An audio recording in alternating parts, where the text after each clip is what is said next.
Our goal at Sea-Doo is to forge strong connections between riders and their vehicles. Feedback is our fuel. We have continued to listen to your feedback on how we can make your experience better. Now let's get down to business.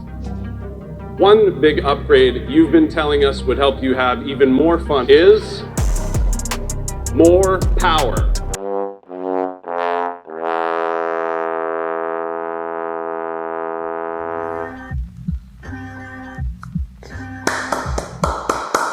Bold new colors, woo!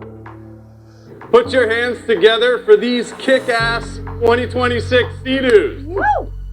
Come on! Woo! 2026. Okay, so we did get some new bold colors. Sea-Doo, you can thank me later. Go back and watch this video. I basically told them when they made the sand color last year, you need to bring back bold colors. And to be fair to Sea-Doo, I do really like that Gulfstream orange and the blue. Looks absolutely great. But, and it's a big but, still no more power or performance in that lightweight rec ski. Now for us lightweight riders, we've been literally campaigning for over 5 years to Sea-Doo. So the fact that in their announcement video, they're talking about how they listen to us and they harp on about really letting our comments fuel their innovation. Feedback is our fuel. We have continued to listen to your feedback on how we can make your experience better. It's not hitting right at the moment, Sea-Doo, because you have a whole segment of riders that came from the lighter skis, from one of your greatest periods in your brand's history, the 90s, and you're not really listening. Yes, you're doing some things with the color, which, well done, it is a good step forward, but you're certainly not addressing the biggest thing we need you to, which is performance. Until you do that, I do have big concerns for Sea-Doo within their rec-lite category.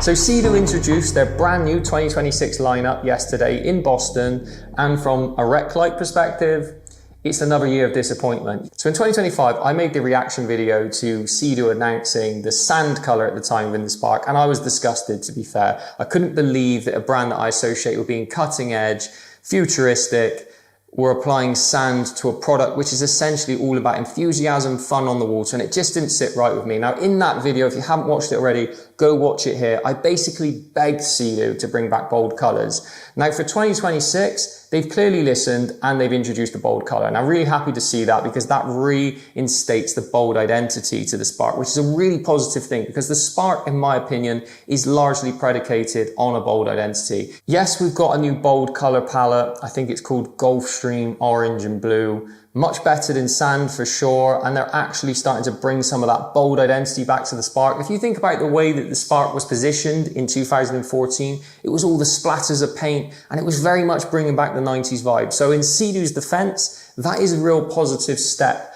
back in the right direction.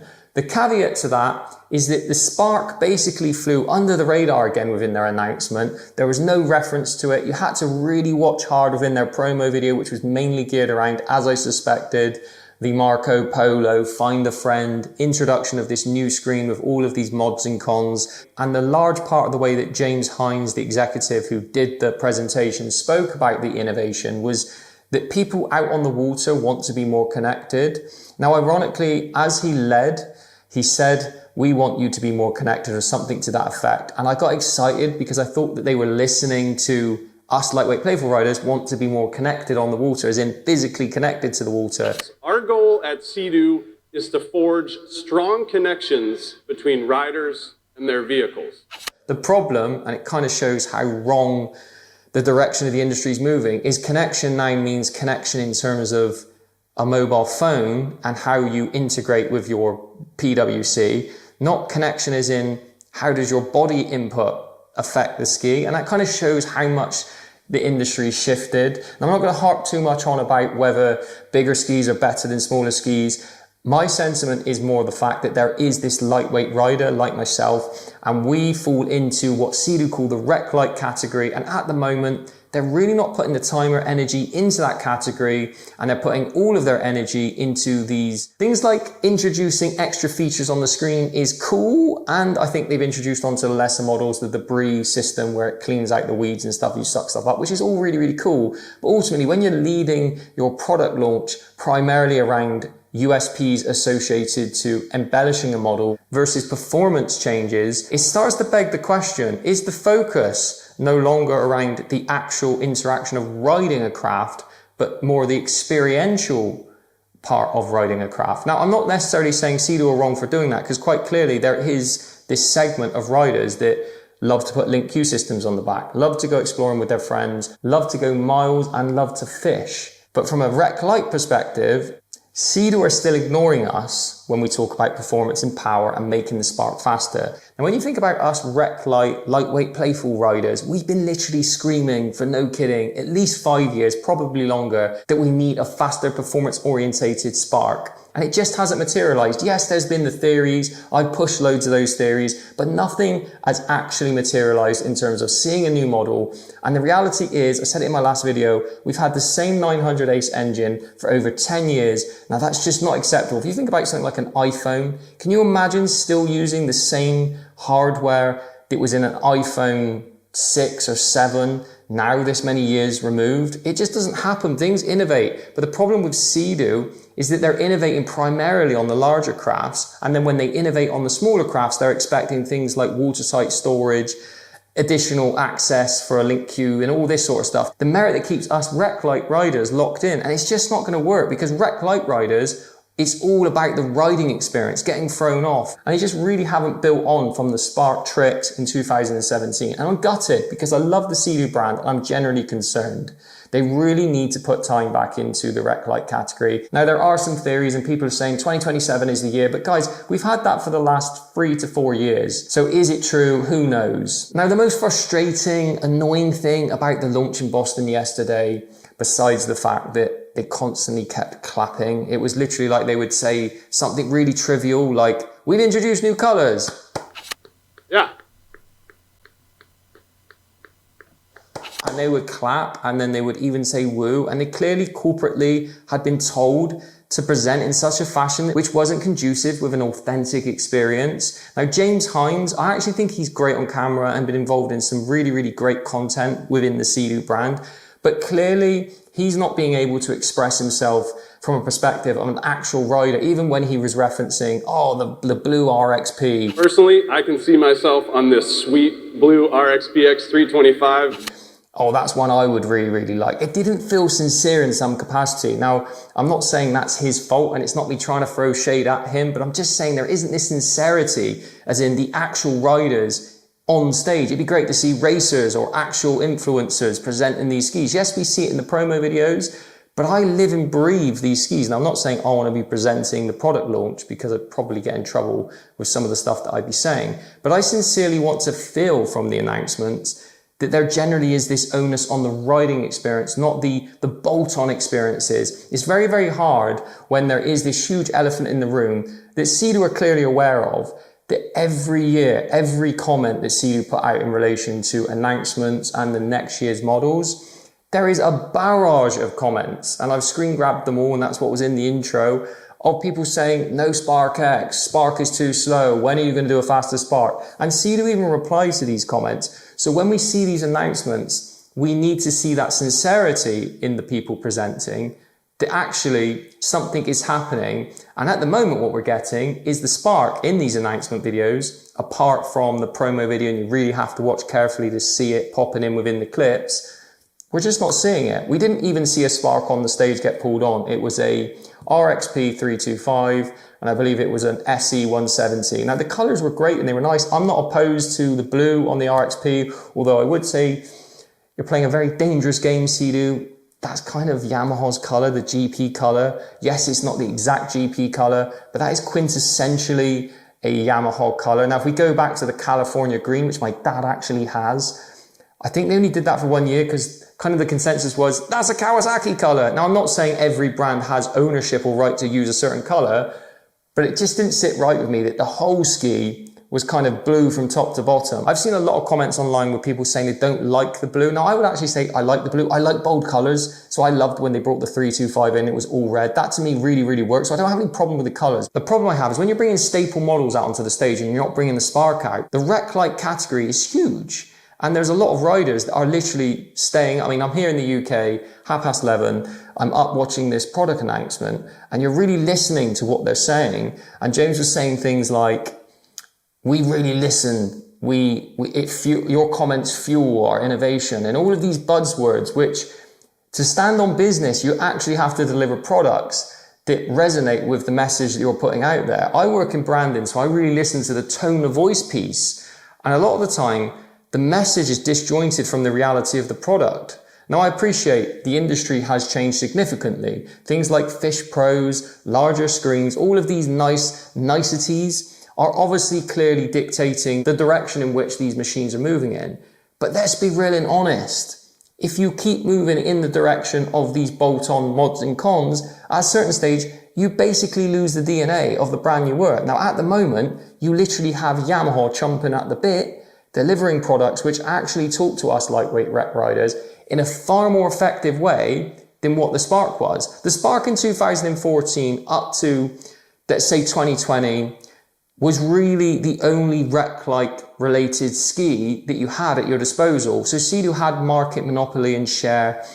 When you look at Yamaha now, they've just announced their brand new colours for 26, which I will be making dedicated videos on. They've actually made a B1 reminiscent model. Watch this video here, because I did the concept last year, not to take credit, but Yamaha, you're welcome as well, because that model looks very similar to the concept I put out. I would have liked to see bolder colours. I digress. I'm going to make a video dedicated to the Yamaha lineup. But where I'm going with that is it feels to me more 90s-esque the way that Yamaha are approaching this. Really bold colours, lots of models, and really putting that time and energy into the rec-lite category. Now, if you're a Sea-Doo fan, which I clearly am, I obviously like Yamaha and I like Kawasaki, Sea-Doo are going to end up alienating a rec-lite rider because they're not showing the correct onus towards pushing that model on. Now, some of the other things that I was looking out for in the announcement video was the GTR-X 300. Again, a model in Sea-Doo's lineup which actually could talk to us playful riders. Now, I've made a whole video on why the GTR-X 300 is slightly too large for lighter playful riders, but it's the only one that has the Polytech 2-hole and has a level of performance which is really conducive to an ultimate package, performance playful package.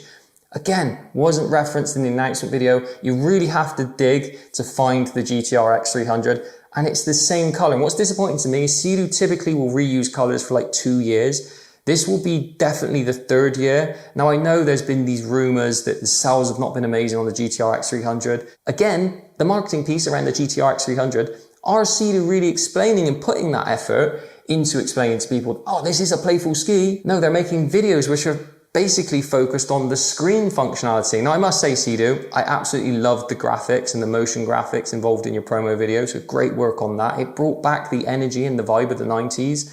But ultimately, I truly believe a PWC brand should be focused on the riding experience first and foremost. Now, I'm not going to get into the weeds of the subjective nuances around, is the riding experience predicated on using your phone or lack of using your phone? James referenced how riders don't want to have to take their phone out, but they want to integrate with the screen. I would argue if you're riding your ski correctly, when's the last time you were doing 70 miles per hour and you were trying to use the touchscreen? Or when's the last time you were jumping waves and you were trying to mess around with the touchscreen? That for me is a whole stylistic lifestyle piece around the more cruising philosophy to do with jet skiing, whereby you go along the coastline. But as for the actual riding, you know, you're at a jet ski lake and you're going around a course, you're not messing around with the speakers.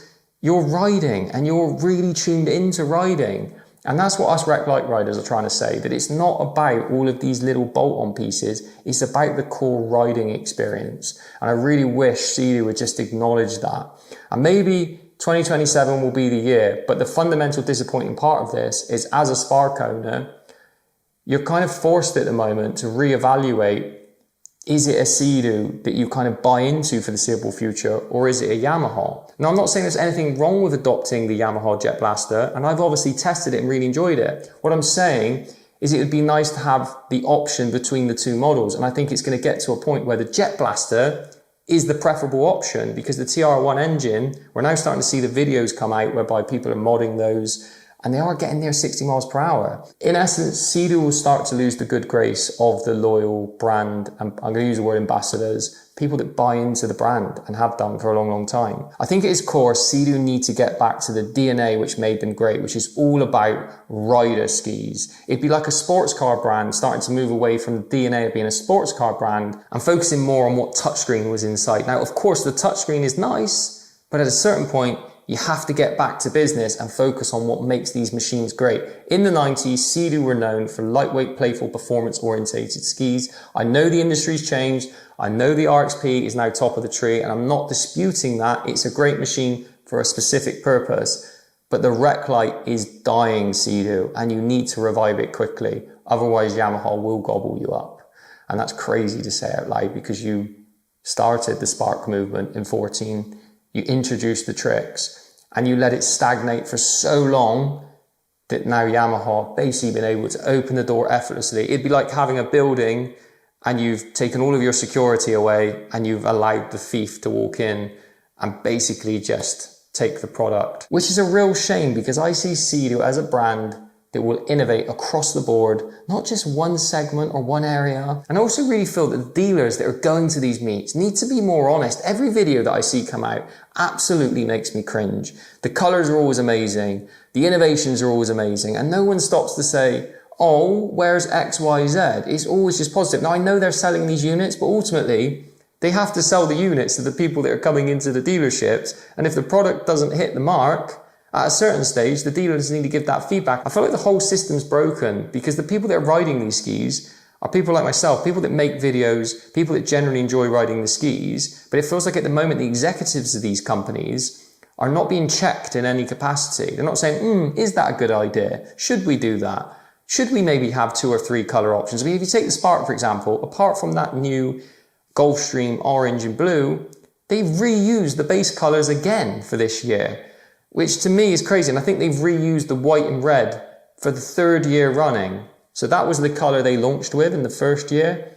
They've now literally used it for the 3rd year running, which to me is absolutely mind-blowing. In the 90s, every year, new color, new graphics. There's just not the same effort level. I don't care whatever way you try to frame it, there generally is a lack of creative ambition within the rec-lite category at the moment. And to me, that's just a huge shame. I love the Sea-Doo brand. I own a ton of Sea-Doo products. I really want to see the bright future we all hope for within Sea-Doo. Guys, I hope you enjoyed this video. Ultimately, I try to make these videos to be honest and be transparent. My hope one day, as I did with the JetBlaster, is I get to generally talk to these executives and the people involved within the Sea-Doo camp, because I ultimately want to help steer this ship. I want to see this Spark really kick on to the next level. And I'd love to be able to help craft and explain what we're looking for, but that does require the manufacturers to be slightly more receptive to actually taking the harsh critique. Anything in life, in my experience, only improves through harsh critique, improvement, harsh critique, improvement. And at the moment, we're not seeing that. We're seeing a lot of yes men and women saying, great, it's amazing, quite literally, and no one's clapping. And we're still accepting these products as the best. And I guess the reality is the reason I'm still riding 2-strokes this many years removed, apart from the fact I absolutely love them, is I cannot believe that 30 years on, we're not seeing any real strong, clear innovation that's representative of what we saw in the 90s. It seems mad to me. I'd love to have a conversation with someone who was working on these skis in the 90s to say, did you imagine in 30 years' time that the models you were making in the 90s would still outperform the current equivalent in modern day? In my way of thinking, 30 years on, the product should wipe the floor with the product from 30 years ago. And no, you can't say an RXP from now will wipe the floor of an old XP, because it would be like comparing a knife and a fork. They're completely different products. One is essentially a mini boat, which is not designed to ask you to do anything particularly challenging. And that's brutal, because the RXP is a great machine, but it's just super compliant. The XP was a challenging ski to ride, and it required skill to extract what it was good at. In my opinion, that's why keeping the classics alive is imperative. But Sea-Doo, please get your act together. Please, please, please. 2027, we can only hope. As always, guys, thank you for watching these videos. As I said, there will be a follow-up video on the JetBlaster Pro 2026 lineup. They look really cool, the colors for this year. And as always, guys, doesn't matter whether I'm talking about you, keep the classics alive.